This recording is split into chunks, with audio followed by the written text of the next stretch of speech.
السلام علیکم ورحمۃ اللہ وبرکاتہ۔ محترم ناظرین، آج کی ہماری گفتگو کا عنوان ہے رمضان ہماری تربیت کس طرح کرتا ہے۔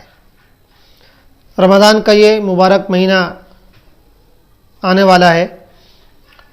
اگر ہم اس مہینے کو اچھی طرح گزاریں، جس طرح گزارنا چاہیے، تو ہمارے اندر بہت سی ایسی خوبیاں پیدا ہو سکتی ہیں جو ایک کامیاب انسان کے لیے ضروری ہے۔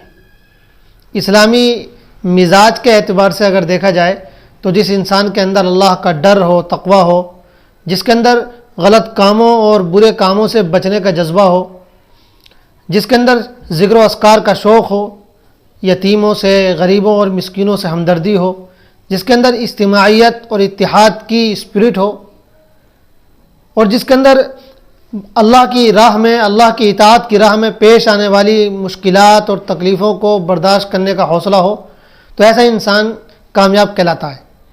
اور اگر ہم تھوڑی گہرائی میں جا کر دیکھیں تو رمضان ہماری اس طرح تربیت کرتا ہے کہ یہ ساری چیزیں ہمارے اندر اس مہینے میں پیدا ہوتی ہیں۔ اللہ کا ڈر روزہ کس طرح ہمارے اندر پیدا کرتا ہے، اس کو اگر ہم دیکھیں تو ذرا غور کیجئے کہ ایک روزے دار صبح سے لے کر شام تک بھوکا رہتا ہے۔ کبھی کبھی ایسا وقت بھی آتا ہے کہ اس کی زبان پیاس سے سوکھ جاتی ہے اور اس کا پیٹ جو ہے بھوک کے مارے درد کرنے لگتا ہے، اور اس کو کوئی دیکھنے والا نہیں ہوتا۔ اگر وہ چاہے تو پانی کے چند قطرے اپنے حلق میں لے کے جا سکتا ہے اور چاہے تو چند لقمے کھا سکتا ہے، لیکن صرف اللہ کے ڈر کی وجہ سے، اللہ کے خوف کی وجہ سے نہ وہ ایک گھونٹ پانی پیتا ہے، نہ ایک لقمہ کھاتا ہے۔ تو یہ اس بات کی دلیل ہے کہ روزہ اور رمضان انسان کے اندر اللہ کا ڈر پیدا کرتا ہے۔ تو اس طرح یہ روزے کا سب سے پہلا کام ہے، اور روزے کی تربیت کا یہ پہلا پہلو ہے کہ روزہ انسان میں اللہ کا تقوی، اللہ کی خشیت پیدا کرتا ہے۔ اور خود قرآن میں اس کی طرف اشارہ بھی ہے، لعلکم تتقون، کہ روزہ اس لیے فرض کیا گیا ہے تاکہ تمہارے اندر تقوی کی صفت پیدا ہو۔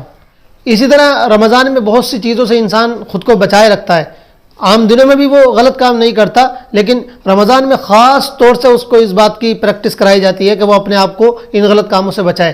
غیبت وہ نہیں کرتا، جھوٹ وہ نہیں بولتا، اور اپنی زبان کو بے لگام وہ نہیں چھوڑتا، بلکہ اکثر وقت وہ خاموش رہنے کی کوشش کرتا ہے یا پھر ذکر و اذکار وغیرہ کے کام کرتا ہے۔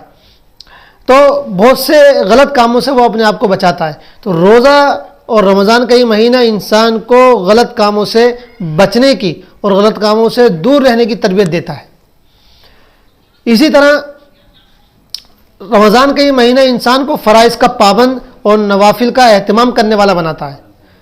عام دنوں میں انسان فرائض میں کچھ کوتاہی کر جاتا ہے، لیکن رمضان میں جب وہ روزہ رکھتا ہے تو روزہ رکھنے کی وجہ سے وہ اس بات کی کوشش کرتا ہے کہ فرائض میں کوئی کوتاہی اور چوک نہ ہو پائے۔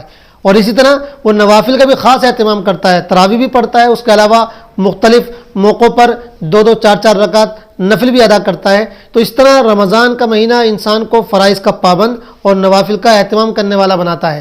تو یہ بھی تربیت کا ایک اہم پہلو ہے روزے کی اور رمضان کی، کہ وہ مسلمان شخص کے اندر عبادت کا شوق اور ذوق پیدا کرتا ہے۔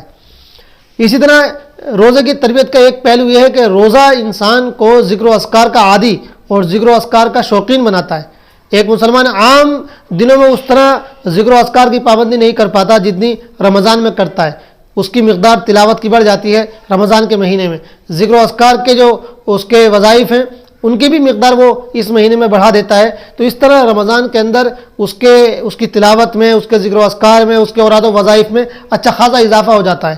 تو رمضان اس کو یہ تربیت دیتا ہے کہ وہ اپنا یہ شوق اور بڑھائے اور اس شوق کو خوب آگے تک لے کر جائے، حتیٰ کہ رمضان کے بعد بھی اس کا یہ شوق باقی رہے۔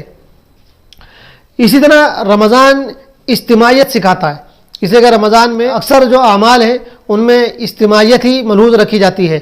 انسان سحری کے لیے اٹھتا ہے تو سب ساتھ اٹھتے ہیں، عموماً ایک ساتھ سحری کی جاتی ہے۔ اسی طرح افطار کا جو وقت ہے ایک ہی ساتھ سب افطار کرتے ہیں، ایک ہی وقت میں افطار کرتے ہیں۔ اس طرح تراویح کا جو معاملہ ہے، تراویح بھی سب ایک ساتھ پڑھتے ہیں۔ تو زیادہ تر جو اعمال ہیں رمضان کے وہ اجتماعیت کے ساتھ اور اتحاد کے ساتھ ہوتے ہیں۔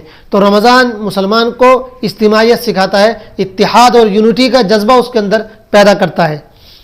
رمضان کی تربیت کا ایک اہم پہلو یہ ہے کہ وہ مسلمان کو غریبوں سے ہمدردی اور غریبوں سے محبت کرنا سکھاتا ہے، اور وہ اس طرح کہ عام طور پر مسلمان زکوٰۃ اپنے اسی مہینے میں نکالتے ہیں، صدقہ فطر بھی اس مہینے میں ادا کرتے ہیں، اور اس کے علاوہ دیگر جو خیرات اور صدقات کے وہ کام کرتے ہیں، کوشش وہ یہی کرتے ہیں کہ اس مہینے میں زیادہ سے زیادہ کریں.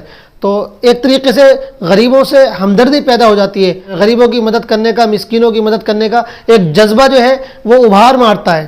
تو اس طرح ہم دیکھتے ہیں کہ روزہ جو ہے ایک مسلمان کے اندر غریبوں سے ہمدردی اور غریبوں سے محبت پیدا کرتا ہے، اور غریبوں سے ہمدردی اور ان کی محبت یہ حضرت پاک علیہ الصلوۃ والسلام کی سنت ہے اور بہت بڑے اجر و ثواب کا ذریعہ ہے.